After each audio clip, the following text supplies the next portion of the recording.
Hi நண்பர்களே, இன்னைக்கு பாத்தீங்கன்னா நீங்க வந்து கடல்ல வந்து நீங்க வந்து சிங்கர் ஆளுன்னு சொல்லுவீங்க. நாங்க கிராமத்துல வந்து இதுதான் சிங்கர் ஆளும்போம். இங்க பாருங்க நண்பர்களே, எவ்வளவு பெருசு இருக்குன்ட்டு. இந்த காலை பாருங்க, இன்னைக்கு ஆத்துல பிடிச்சிட்டு வந்தேன். இதோட டேஸ்ட் பாத்தீங்கன்னா வேற லெவல்ல இருக்கும். அது மட்டும் இல்லாம இது ஆண்கள் சாப்பிட்டா அதை விட வேற லெவல்ல இருக்கும். பாருங்க இதோட காலை பாருங்க, புட்டுட்டு எவ்வளவு பெருசு இருக்கும் பாருங்க நண்பர்களே. நான் பிடிச்சி வந்து எல்லாமே பார்த்தீங்கன்னா வேற இறால் தான். கிட்ட வந்து காட்டுறாங்க பாருங்க, ஒரு சைஸ் மட்டும் பாருங்களேன் எவ்வளவு பெருசு இருக்குன்ட்டு. எப்படியும் ஒரு 3/4 கிலோல கண்டிப்பா இருக்கணும் நண்பர்களே. நான் இன்னைக்கு போயிட்டு வலை போட்டு பிடிச்ச மீன்ல இந்த இறால் அதிகமா பிடிச்சிருக்கேன். அப்புறம் மீன் பாத்தீங்கன்னா கொஞ்சம் மீன் பொடி பிடிச்சிருக்கேன்.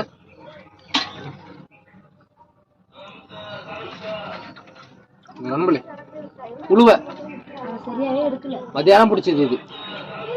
நண்பர்களே பாருங்க நண்பர்களே, எல்லா நாளும் பார்த்தீங்கன்னா உயிரோட தான் இருக்கு. இருக்கிறது இதுதான் பெருசு.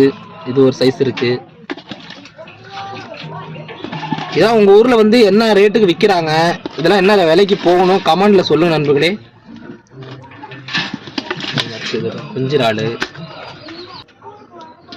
பாருங்க நண்பர்களே, இது ஒண்ணுதான் இருக்கிறது நல்லா பெருசா இருக்கு. காலை பாருங்க, ஒரு காலை எவ்வளவு பெருசு இருக்கு. இது வந்து இதை பிடிக்கிறது அவ்வளோ ஈஸி கிடையாது, ரொம்ப கொஞ்சம் கஷ்டம். இந்த காலால கடிச்சதுன்னா விரலே வருங்க, கிழிச்சு வச்சிருக்க கையை கிழிச்சு வைக்க இந்த கால் இதான் பாத்துங்க. வீசி பாருங்க நண்பர்களே.